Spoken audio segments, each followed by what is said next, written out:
بسم الله الرحمن الرحيم. عم يتساءلون عن النبأ العظيم الذي هم فيه مختلفون كلا سيعلمون ثم كلا سيعلمون ألم نجعل الأرض مهادا والجبال أوتادا وخلقناكم أزواجا وجعلنا نومكم سباتا وجعلنا الليل لباسا وجعلنا النهار معاشا وبنينا فوقكم سبعا شدادا وجعلنا سراجا وهاجا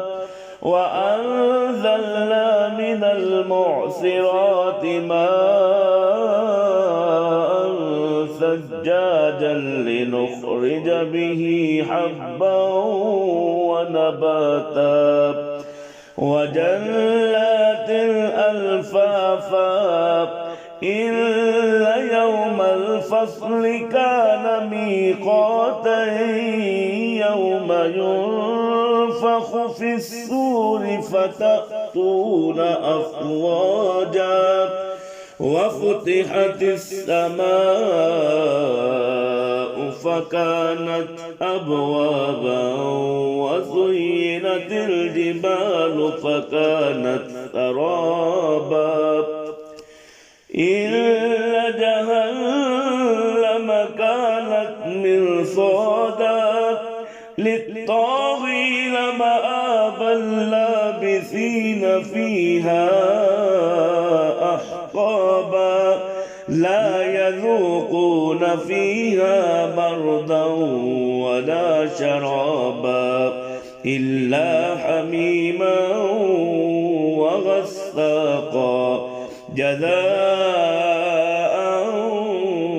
وفاقا إنهم كانوا لا يرجون حسابا وكذبوا بآياتنا كذابا وكل شيء أحصيناه كتابا فذوقوا فلن نزيدكم إلا عذابا إن للمتقين مفازا حدائق وأعنابا وكواعب أترابا وكأسا دهاقا لا يسمعون فيها لغوا ولا كذابا جزاء من ربك عطاء حسابا رب السماوات والأرض وما بينهما الرحمن لا يملكون منه خطابا يوم يقوم الروح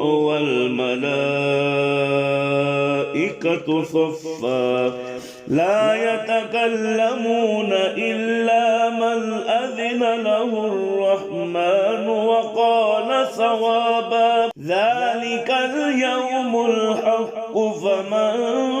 شاء اتخذ إلى ربه مآبا إنا أنذرناكم عذابا قريبا يوم ينظر المرء ما قدمت يداه ويقول الكافر يا ليتني كنت ترابا